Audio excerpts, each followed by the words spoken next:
Bulabinaka, my name is Litia and I'm from the beautiful island of Laos and I love listening to Today FM. Today FM rocks. My name is Casey, I'm from Tavua. We love Today FM in Tavua. Today FM rocks. My name is Selena, I'm from Tawenga Vengamba. I love listening to Today FM. Today FM rocks. Pula, my name is Carlo. I love listening to the music in Today FM, in Malak Island. Today FM rock. Today's hit music on Today FM. In the news tonight, more Fijians become internet dependent. Lights out for Earth Hour. And children celebrate Palm Sunday. From the studios of FBC Suva, Amrita Sagar. The two major mobile network providers in Fiji have revealed that over the last 10 years, internet dependency has drastically increased.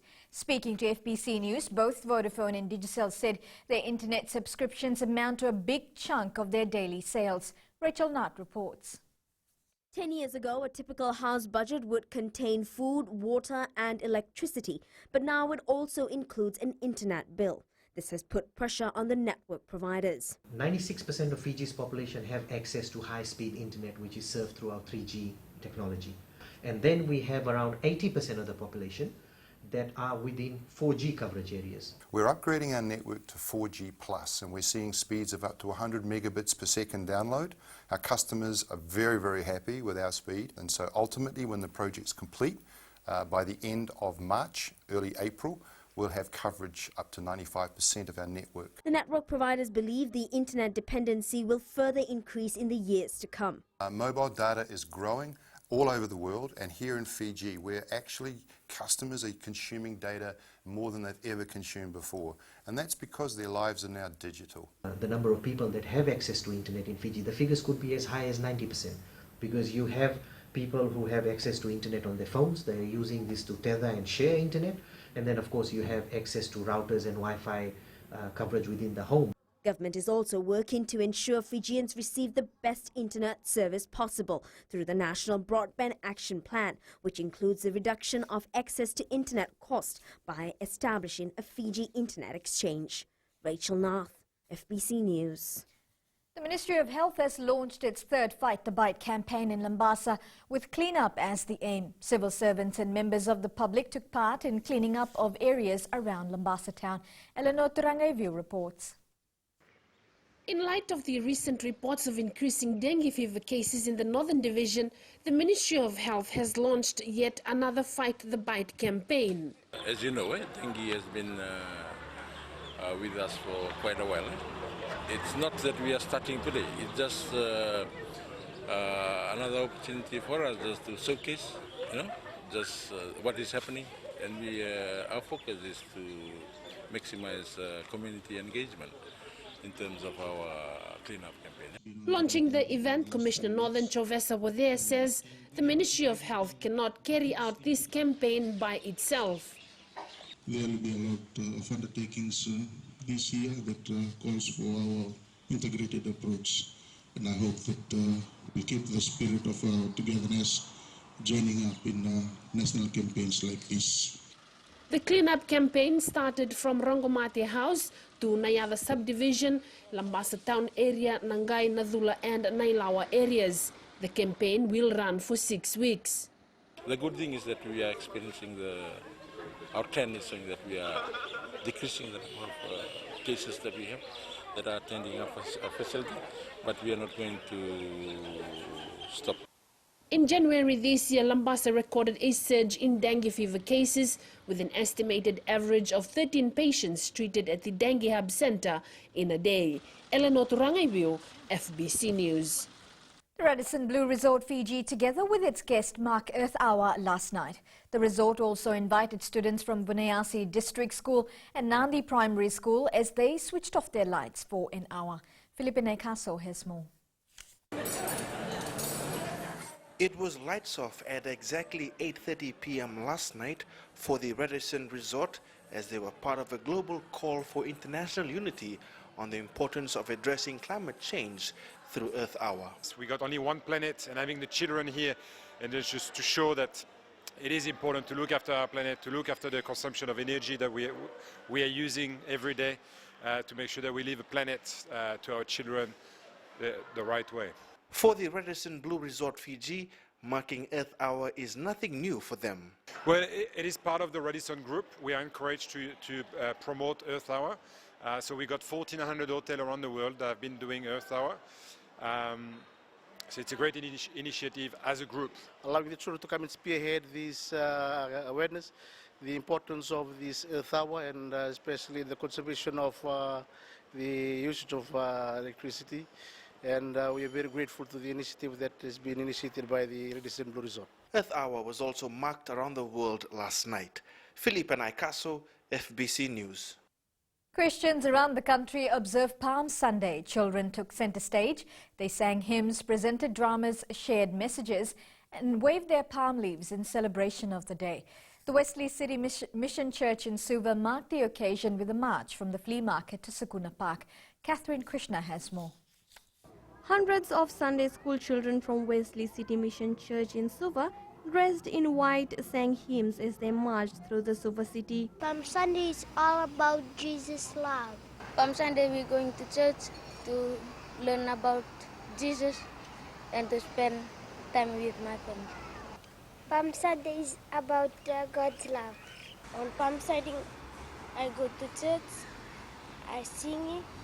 Assistant Pastor for Wesley Circuit Reverend Isaiah Rarokoliwa says Palm Sunday marks the triumphant entry of Jesus into Jerusalem. It's also the beginning of his journey to fulfill his mission from God, and that is to be crucified on the cross so that all people on the earth will be saved from our sins. Palm Sunday is the final Sunday of Lent, where Christians commemorate the triumphal entry of Jesus into Jerusalem days before he was crucified and he rose again. Palm Sunday also prepares all Christians for Easter, which is next weekend. Catherine Krishna, FBC News. Still to come, VKB services to be decentralized this week. And we meet FSC's first ever female field coordinator. Stay with us.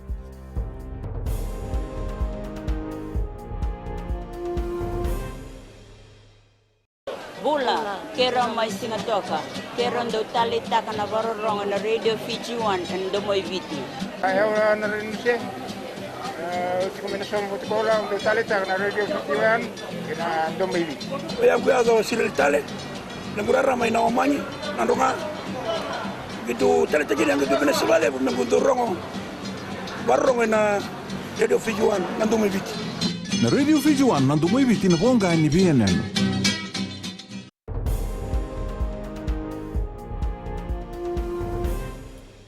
Religious festivals like Ram Navami are not only about rituals but time for self-reflection as well. This is highlighted by the Attorney General Ayaz Said Qayyum while speaking at the Ram Navami celebrations in Cunningham Stage 4 in Suva last night. Said Qayyum says by focusing on stories in the Hindu religious book Ramayana, one should learn how to lead their lives as an individual and focus on their relationships with others.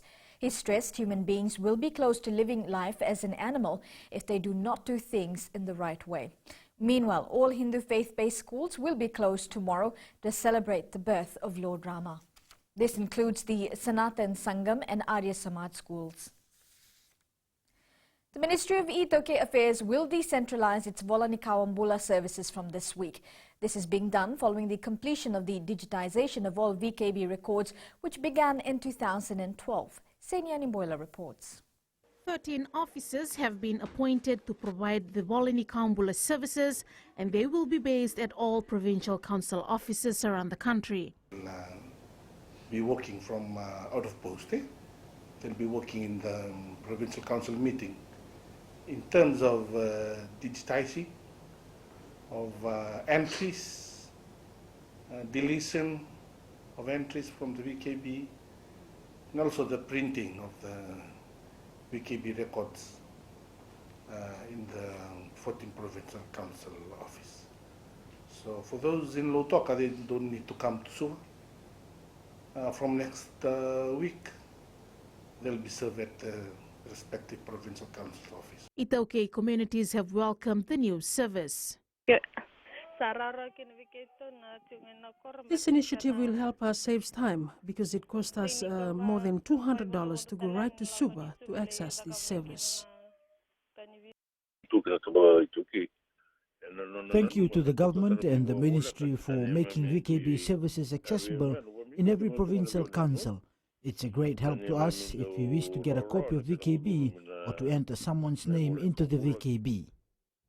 The services include the printing of VKB copies, registering of new landowners, and deregistering those who have passed away. Walani Kaumbula is a register that contains names and details of all Itauke. Sainiani Mboila, FBC News. The University of the South Pacific received about $6 million from the New Zealand government to upgrade their own network called USPNet. In celebrating their 50th anniversary, Professor Rajesh Chandra says USP's relationship with the New Zealand government has come a long way. Chandra says the money will benefit student members from the 12 Pacific Island countries, as this will provide an added boost to their productivity. He also says the contribution from New Zealand to USPNet is immense.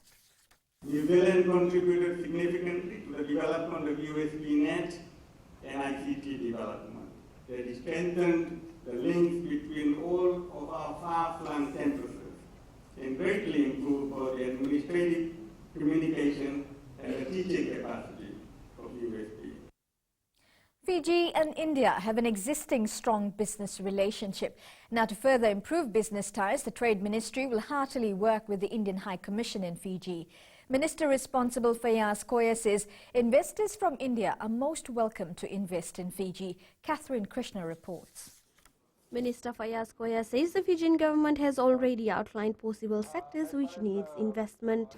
In realizing the positive outcome in the areas of potential investment, Indian investors are welcome to invest solely or through joint ventures in these following sectors: the IT industry, manufacturing, such as food processing, light manufacturing industry, including furniture, rubber, plastics, steel-based products, shipbuilding, vehicle manufacturing, including buses, environmentally friendly ones, tourism and hotel accommodation. Indian High Commissioner to Fiji, Vishwas Sapkal, says more business-to-business meetings are important to increase trade relations between the two countries. We find that arranging more business-to-business meeting is an important thing.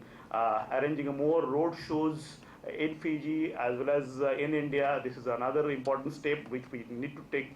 And exploring markets by visiting India, maybe Indian businessmen coming here and exploring it more. Koya says other potential investment areas include renewable energy projects, pharmaceutical and medical devices, audiovisual and construction. Fiji currently exports gold, jewelry, scrap metal and fish and frozen tuna to India. Catherine Krishna, FBC News. The Fiji Sugar Corporation has appointed its first ever female field coordinator, 24-year-old Seniwati Ratu. In tonight's Successful Fijian, we take a look at the challenges Seniwati faced while climbing up the ranks to be where she is now. Felipe Naikaso with the story. Successful Fijians is brought to you by the Fiji Development Bank, your partner in progress. Growing up, Seni, as she is known at FSC, has always loved the outdoors. For someone who's always had a passion for gardening, it's no surprise that Seni has become a pioneer in this area. I like it, working with males, and it's a bit challenging too. Like working with some Indo-Fijians, which we got different beliefs, different background, different lifestyle. So I had to adapt to all those aspects. Seni's current role is looking after 673 sugarcane growers within the Lovu and Lautoka sectors. Right now I'm the field coordinator for Lovu Lautoka sector. I looked after harvesting and transport during crushing season. In the meantime, during slack season, I assist my extension officer, my team leader, in during extension works, planting, going over, having a meeting, conducting meeting with the growers, assisting them in planting, on how to control the weeds, fertilizer, all about extension during slack season. But my main position is on harvesting and transport. Her journey with the Fiji Sugar Corporation started in October 2014, where she began on a roving 3-month probation working in all the sectors within the Lautoka area. In June 2015, she was confirmed as field assistant.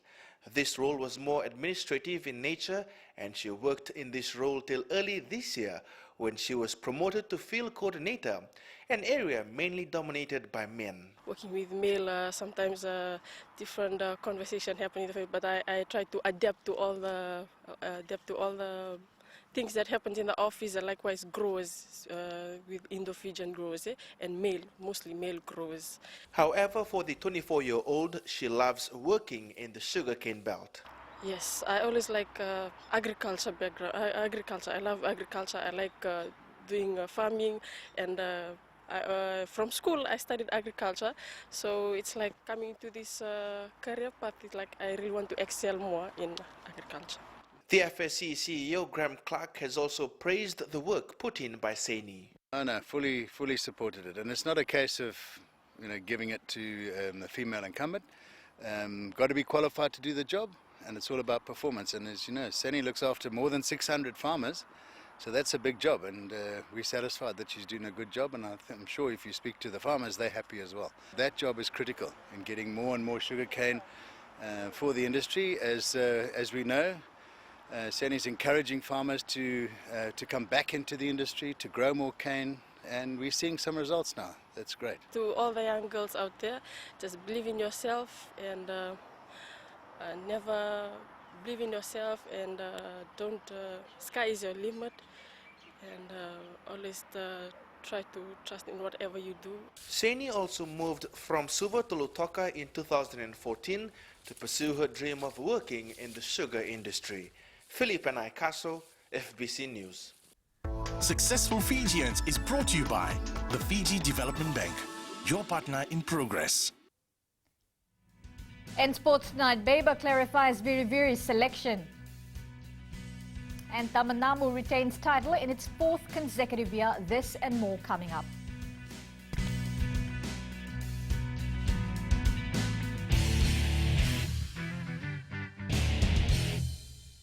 Moala radada ranalika au tikongona tauna Singatoka ando talitaka na vakaronga ng Bula FM number 2 na serre. Ya dora chubuni kurnambili. Ibora ni patukara hambara binaranga. Do talitaki na vakaronga ng Bula FM number 2 na serre. Bula! Bula FM number 2 na serre.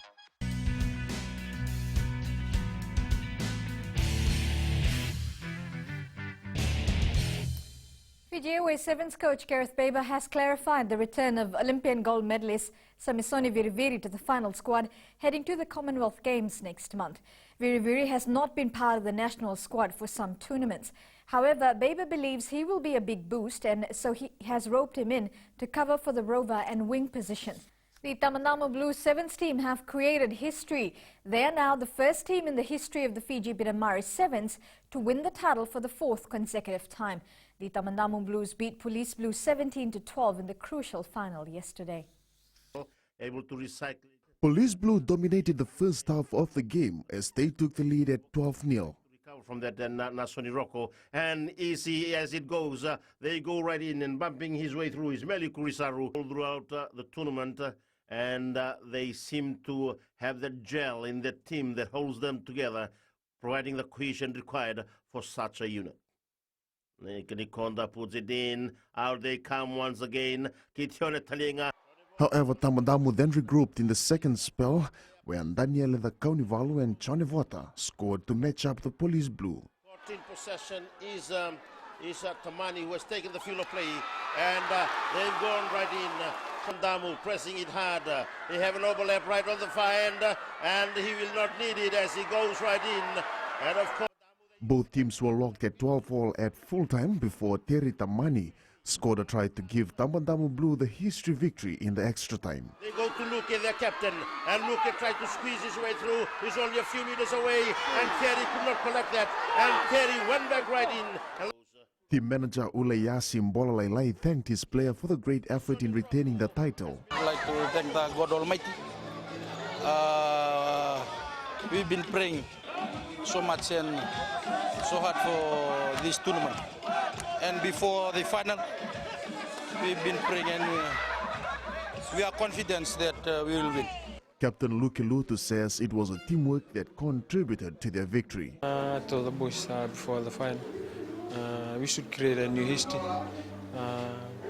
We should win this tournament because we would like to create a new history. Find off the match, Suli Volivoli dedicated the victory to their supporters. I want to dedicate this win to my parents, my dad, and everyone back home at my village, and want to give thanks to the support. The Tamu Blues retained their title with 11,000 prize money, while Police settled with 5,000.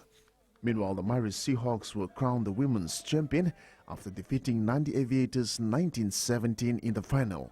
Melita Vanga, FBC Sports. The Pacific Rugby Islands program has ended, with players from Samoa, Tonga and Fiji heading back to their respective clubs to continue their training schedule. The rugby program, initiated by World Rugby, is for Pacific's young players who competed in the World Rugby Pacific Challenge Cup. The players participated in a one-week program. The program is also meant to train players to compete in semi-professional rugby and secure contracts with international rugby clubs. World Rugby High Performance General Manager Peter Horn says the players have improved on their performance as well as communication levels, and the focus now is on plans ahead. As have progressed through the week, it's evident that they've been able to show more and more of their actual talent. Like anything, new coaches, different types of drills and skills, the first few days, they're taking time to understand and grow with it. But I think what we're seeing here in the game is excellent. It's just going to showcase their last opportunity to see where they're at, and then we'll make a final decision on those players and where we can place them within professional clubs in the region. Fiji-born Waisake Naholo was a star for the Highlanders, scoring a double, but the Hurricanes were too strong for them as they beat them 29 points to 12 last night. This was the Highlanders' first loss of the Super Rugby season. Hurricanes led 12-5 at half-time. While the Highlanders have claimed their first defeat, the Cronulla Sharks claimed their first win of the season with a 14-4 defeat of Parramatta Eels as Fiji Bati star Jared Hayne limped off injured for the blue and gold. Hayne limped from the field with a muscle strain around the hip region as the Sharks secured their first win of the year. Sharks led 12-4 at halftime. Vodafone Fiji football Christophe Gamel says there is an urgent need to step up their preparation for next year's Olympic qualifiers. Following their 3-2 loss to the Philippines, Gamel says the time is not on their side and they need to speed things up and get their tactics right before the qualifiers. The Fiji under-23 side competed at the 2016 Rio Olympic Games in Brazil under former coach Frank Farina. So I am thinking already for the Olympic qualifiers for next year. We have to think, already we are late, in my opinion. And my aim goal is to put in the game youth to prepare the future.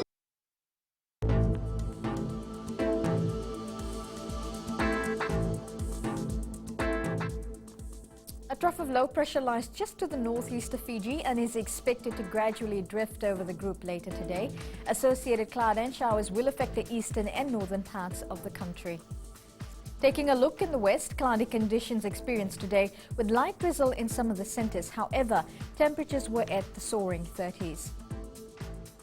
From Pacific Harbour to Suva, similar conditions in Suva, Nosori and Pacific Harbour were the coolest at 28 degrees.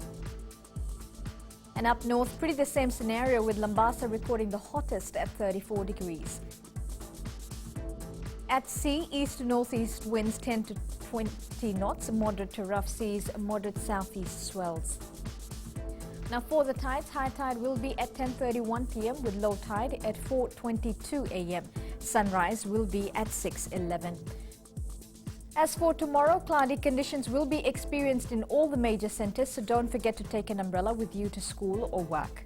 Tomorrow's temperatures, Lautoka will be the hottest with 32 degrees.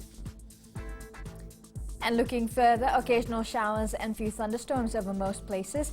Isolated heavy falls are expected as well. Recapping the main stories, more Fijians become internet dependent.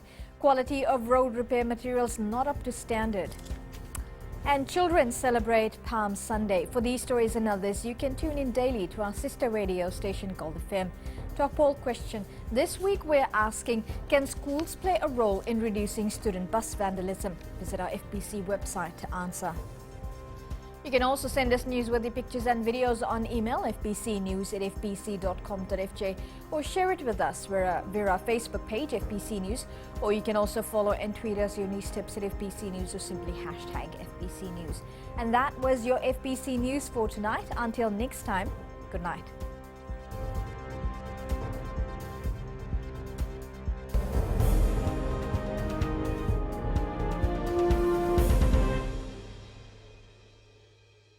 मैं Premila वायरुकू recce recce से सुबह मेरी आँख खुलती है तो मैं मिर्ची FM सुनती हूँ। मिर्ची FM is number 1. It's so hot. हम लोग बार टाउन के कैरियर ड्राइवर लोगों ने हम लोग के मिर्ची FM सुनो अच्छा लगे। मिर्ची FM is hot. हाय, मैं संध्या नारिया रेकी से मेरे सारे दोस्त मिर्ची FM सुनते हैं। मिर्ची FM is hot. I love मिर्ची FM. हमें स्पिन टोटो ताबुआ के मिर्ची FM में सबसे अच्छा गाना बजे। Mirchi FM, it's hot.